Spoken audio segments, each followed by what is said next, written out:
Movie के start में हम आइरिस को देखते हैं जिसे उसका बॉयफ्रेंड सरप्राइज देने के लिए उसकी आंखों में पट्टी बांधकर उसे कहीं ले जा रहा था। डेस्टिनेशन पर पहुंचकर आइरिस हैरान रह जाती है क्योंकि उसके बॉयफ्रेंड ने उसे एक रेस्टोरेंट में लेकर आया था जो जमीन से 494 फुट की ऊंचाई पर था, जो कि अपने समय से 5 महीने पहले ही बनकर तैयार भी हो चुका था।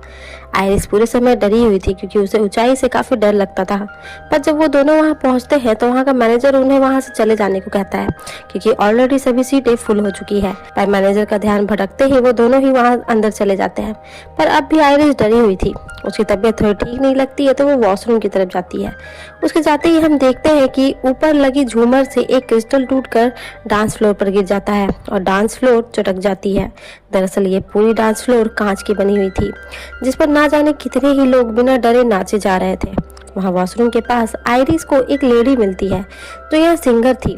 वो आज अपने बेटे को लेकर आई थी और वो आइरिस को देखकर समझ जाती है कि वो प्रेग्नेंट है, पर आइरिस ने अब तक ये बात अपने बॉयफ्रेंड को नहीं बताई है। अब आइरिस वापस अपने बॉयफ्रेंड के पास चली जाती है जो उसे लेकर उस टावर की छत पर जाता है जहां उसका बॉयफ्रेंड तो उससे बातें कर रहा था, पर ना जाने कि आइरिस को कुछ ठीक नहीं लग रहा था। वो अपने चारों तरफ हो रही चीजों को देख रही थी। जैसे उसी वक्त उस लेडी का हैट वहां से गिर जाता है और एक बच्चा जो इतनी ऊंचाई से एक सिक्का फेंकने वाला था, हालांकि गार्ड उसे ऐसा करने से मना करता है, पर उस गार्ड के जाते ही वो बच्चा उस सिक्के को फेंक देता है। पर तभी आइरिस देखती है कि उसका बॉयफ्रेंड उसे प्रपोज कर रहा है। वो उसके प्रपोजल को एक्सेप्ट करती है और उसे अपने प्रेगनेंसी के बारे में भी बताती है। बॉयफ्रेंड भी ये सुनकर खुश होता है, जिसके बाद दोनों नीचे जाकर इसे सेलिब्रेट करते हैं। सभी उस ग्लास फ्लोर पर नाचे जा रहे थे जो अब धीरे धीरे पूरी तरह से दरक रहा था।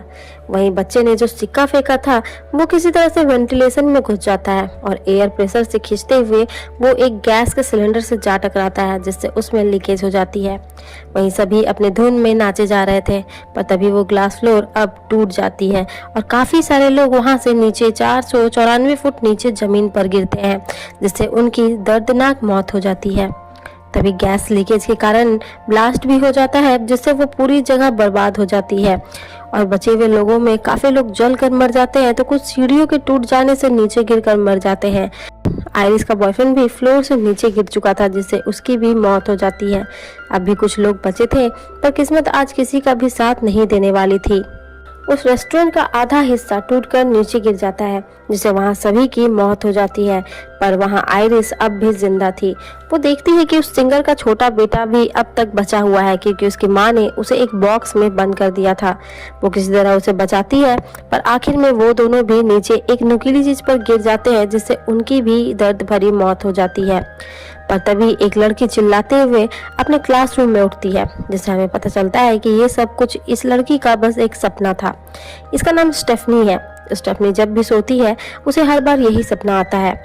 वो नहीं समझ पाती है कि उसे ऐसा ही सपना बार बार क्यों आ रहा है। वो जानती है तो बस इतना कि इस सपने में दिखने वाली आइरिस उसकी नानी है। इस सभी चीजों से उसके पढ़ाई पर भी असर पड़ रहा है। साथ ही उसकी रूममेट भी स्टेफनी के बार बार रात में चिल्लाकर उठने से परेशान हो चुकी है। वो स्टेफनी से कहती है कि उसे अपनी नानी से मिलना चाहिए जिससे ये प्रॉब्लम सॉल्व हो सके। स्टेफनी को भी ये अब सही लगता है। वो सुबह होते ही अपने घर जाती है जहाँ उसके पिता और भाई चार्ली रहते हैं। चार्ली बिना स्टेफनी से बात किए ही वहां से निकल रहा था। चार्ली अपनी बहन से बात ज्यादा नहीं करता था क्योंकि वो भी उनकी माँ की तरह उसे छोड़कर चली गई थी। स्टेफनी को पता चल रहा था कि वो अपने मामा के घर जा रहा है, तो स्टेफनी भी वहां चार्ली के साथ ही चली जाती है। मामा के घर पहुंचते ही वहां स्टेफनी के कजिन्स भी स्टेफनी से कुछ खास बातें नहीं कर रहे थे। ऐसा इसलिए था क्योंकि स्टेफनी उन सभी को छोड़कर बाहर पढ़ने चली गई थी और उनसे मिलने भी बस छुट्टियों पर ही आया करती थी। बाकी समय वो बिजी रहा करती थी। वहाँ स्टेफनी के 3 कजिन्स थे, जूलिया, एरिक और बॉबी। वो तीनों सिर्फ चार्ली से ही बातें कर रहे थे। तब स्टेफनी वहाँ से चली जाती है और अपने मामा और मामी से अपने नानी के बारे में पूछने लगती है। मामा तो अपनी माँ के बारे में कुछ भी बताने से मना कर देते हैं। स्टेफनी उन्हें कहती है कि वो उसे उनकी नानी का एड्रेस बता दे ताकि वो उनसे मिल सके क्योंकि वो अपने रोज के सपनों से तंग आ चुकी है, पर मामा मना कर देते हैं। वो कहते हैं कि आइरिस पूरी तरह से पागल हो चुकी है। वो उन्हें डरावने लेटर्स भेजा करती थी जिसमें लोगों के दर्दनाक मौत के बारे में बताती थी और उनकी तस्वीरें भी भेजती थी। उनके इस हरकतों की वजह से वो इतना परेशान हो गया था कि उन्होंने घर ही बदल लिया। अब मामा तो उसकी हेल्प नहीं करते हैं, पर उसकी मामी स्टेफनी की हेल्प कर देती है जिससे स्टेफनी को नानी के लेटर्स मिल जाते हैं और उसमें लिखे एड्रेस पर वो पहुंच जाती है। यहाँ एक बड़ा दरवाज़ा था जो काफ़ी अजीब दिख रहा था। खैर, स्टेफनी बेल बजाती है तो वहाँ आइरिस की आवाज़ आती है जो उसे चले जाने को कहती है, पर तब स्टेफनी बताती है कि वो उसकी बेटी की बेटी है। तभी आइरिस उसे अंदर आने देती है। आइरिस अब काफ़ी बूढ़ी हो चुकी है। स्टेफनी उसे अपने सपने के बारे में बताती है। तब आइरिस बताती है कि उस दिन उस रेस्टोरेंट में कोई भी नहीं मरा था। आइरिस को इस हादसे का पूर्वाभास हुआ था, जिससे वो तुरंत ही नीचे गई थी और वहां जल रही आग को ढककर बंद कर दिया था, जिससे कि विस्फोट नहीं हो पाया था, और सभी को फ्लोर से भी हट जाने को कहा था क्योंकि वो टूटने वाला है। हालांकि वहां सिक्योरिटी आइरिस को वहां से पकड़ कर ले गई थी, पर वहां कोई भी विस्फोट नहीं हुआ और सभी लोग भी उस ग्लास फ्लोर से हट चुके थे, जिससे वहां कोई भी हादसा नहीं हुआ। यानी आइरिस ने बहुत ही आसानी से सभी के दर्दनाक मौत को टाल दिया था। अब प्रेजेंट में आइरिस बताती है कि उसने उस वक्त मौत को तो टाल दिया था, पर इससे किसी की भी मौत रुकी नहीं। मौत वहां उस दिन सभी को मारने वाली थी, पर आइरिस की वजह से सभी बच गए थे, पर मौत किसी को बख्शने वाली नहीं थी।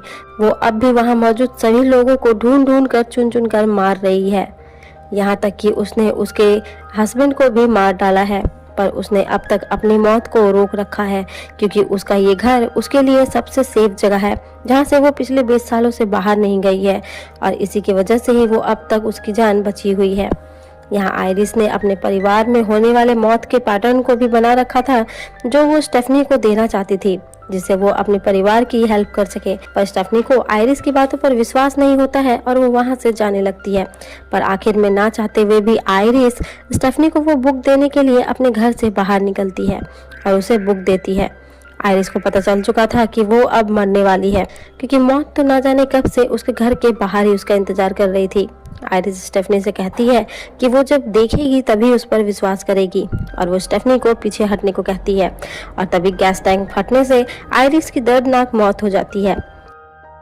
अब अगले सीन में सभी आइरिस का फ्यूनरल कर रहे थे, तभी वहाँ स्टेफनी की माँ आ जाती है, जिसे देखकर स्टेफनी वहाँ से चली जाती है, क्योंकि उसे अपनी माँ से मिलना नहीं था, क्योंकि उसकी माँ उन्हें बचपन में ही छोड़कर चली गई थी।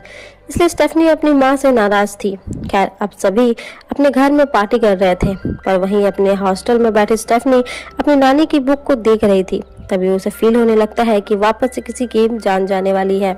वो तुरंत ही मामा के घर के लिए निकलती है, पर वो जब तक वहां पहुंचती है तब तक उसके मामा की एक ग्रास कटर मशीन से एक दर्दनाक मौत हो चुकी थी। अब इन सब के बाद स्टेफनी को अपनी नानी की बातों पर विश्वास हो जाता है, क्योंकि उस बुक के हिसाब से उसके मामा की मौत होने वाली थी। स्टेफनी सभी को समझाने की कोशिश करती है कि वो सभी अब बारी बारी से मरने वाले हैं, क्योंकि सालों पहले उसकी नानी को उस रेस्टोरेंट में मर जाना था, पर वो अब तक जिंदा थी, इसलिए वो सभी भी अब तक जिंदा हैं। पर अब जबकि उसकी नानी मर चुकी है, तो मौत अब उन सभी के पीछे आएगी और उन सभी को एक एक कर मार डालेगी, क्योंकि आइरिस को सालों पहले मरना था और उन्हें तो पैदा ही नहीं होना चाहिए था।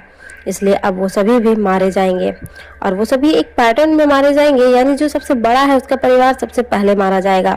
अब इसका असर उसके मामी और स्टेफनी के फादर पर नहीं होगा, क्योंकि वो लोग उनके ब्लड लाइन में नहीं आते हैं, वो दोनों ही बाहर के लोग हैं। यानी सबसे पहले मामा मारे गए हैं, जिसके बाद एरिक, जूलिया और फिर बॉबी मारे जाएंगे, जिसके बाद उनके माँ का नंबर आएगा, और फिर खुद स्टेफनी और चार्ली भी मारे जाएंगे। पर अब कोई भी स्टेफनी की बातें नहीं सुन रहा था। सभी उससे बुरा भला कहने लगते कि वो भी अपनी नानी की तरह ही हो गई है। अब रात में एरिक अपने शॉप में था, जहां एक्सीडेंटली एक चेन उसकी नाक में फंस जाती है और वहां आग भी लग जाती है। जिसके बाद हम स्टेफनी को देखते हैं, जो एरिक के लिए परेशान थी। वो उसे चार्ली के साथ ढूंढने निकलती है, पर एरिक उन्हें रास्ते में मिल जाता है, जो कि जिंदा था। फिर भी स्टेफनी एरिक को संभल कर रहने को कहती है, पर इसी बीच जूलिया गार्बेज ट्रक में फंसकर मर जाती है। अब सभी को स्टेफनी की बातों पर विश्वास होने लगा था, पर स्टेफनी ये सोचकर दुखी थी कि वो ही पैटर्न ठीक से समझ नहीं सकी, जिसके कारण जूलिया को वो बचा नहीं पाती है। पर तब जाकर मामी बताती है कि स्टेफनी से कोई भी गलती नहीं हुई है। एरिक बड़ा होते हुए भी नहीं मारा गया है, क्योंकि वो अपने मामा का बेटा ही नहीं है, उसके पिता कोई और है, यानी एरिक उनके ब्लड लाइन का नहीं है। खैर, जूलिया के बाद अब बॉबी की बारी थी। बॉबी को बचाने के लिए वो हॉस्पिटल में एक इंसान को ढूंढने जाते हैं, जिसे उसकी नानी ने ढूंढने को कहा था, जो उनकी नानी की तरह ही मौत को अब तक धोखा देकर जिंदा है। ये इंसान और कोई नहीं बल्कि उसी सिंगर का बेटा था जिसे आयरिस ने बचाया था। पर वो उनकी कुछ खास हेल्प नहीं करता है। वो बस इतना ही बताता है कि मौत के चक्रव्यूह को दो ही तरीके से तोड़ा जा सकता है। पहला कि वो किसी को मार दे और उसकी उम्र ले ले, और दूसरा कि उसे पहले मरना होगा जिससे उसकी धड़कन रुक जाए, और उसके बाद उसे वापस से जिंदा करना होगा जिससे कि मौत का चक्रव्यूह टूट जाएगा। और इतना कहकर वो वहां से चला जाता है क्योंकि वो अब अपनी मौत को नहीं टालेगा। वो अपनी बची हुई जिंदगी खुलकर जिएगा। उसके जाने के बाद सभी सोच में पड़ जाते हैं, पर एरिक और बॉबी उन्हें बिना बताए वहां से निकल जाते हैं। वो अपनी जिंदगी के लिए किसी को मारना नहीं चाहते थे, इसलिए वो डिसाइड करते हैं कि एरिक पहले बॉबी को पीनट खिलाकर मारेगा क्योंकि बॉबी को पीनट से एलर्जी है, जिसके बाद वो उसे बचा लेगा। हालांकि इसमें बहुत रिस्क है, पर उसके पास और कोई रास्ता भी नहीं है। वहीं स्टेफनी उन्हें चारों ओर ढूंढ रही थी जिससे कि वो कोई गलती ना कर बैठे। वहीं एरिक और बॉबी एमआरआई मशीन वाले रूम में घुस जाते हैं जहां चारों तरफ अंधेरा था, और गलती से उनसे वो मशीन ऑन भी हो जाती है और उन्हें इस बात का पता भी नहीं चलता है। इधर बॉबी ने भी पीनट खा लिए थे, पर तभी एरिक, जिसके शरीर पर काफी रिंग्स लगे होते थे, वो एमआरआई मशीन के खींचने लगती है, और यहाँ एरिक भी एक दर्दनाक मौत से मारा जाता है। और एमआरआई मशीन की पावर इतनी ज्यादा थी कि वो रूम के बाहर की चीजों को भी खींच रही थी। तभी एक नर्स इसे देखने के लिए अंदर आती है कि आखिर हुआ क्या है। वो दरवाजा जैसा ही खोलती है और बाहर से एक लोहे का टुकड़ा आकर सीधे बॉबी के सर के अंदर चला जाता है, जिससे उसकी भी वही मौत हो जाती है। अब यहाँ एरिक उसके ब्लड लाइन का तो नहीं होता है, पर फिर भी वो मारा गया क्योंकि उसने मौत को धोखा देने की कोशिश की थी। अब ये सब देखकर स्टेफनी की माँ आयरिस के घर में जाने का फैसला करती है जहाँ इतने सालों तक वो सेफ थी, जिसकी वजह से उसके बच्चे सेफ थे। इसलिए अब वो भी वहाँ पर रहेगी जिससे उसके बच्चे स्टेफनी और चार्ली सेफ रहें, पर ऐसा हो नहीं पाता है। वहाँ पहुंचकर भी चार्ली को बचाते हुए उसकी माँ की मौत हो जाती है।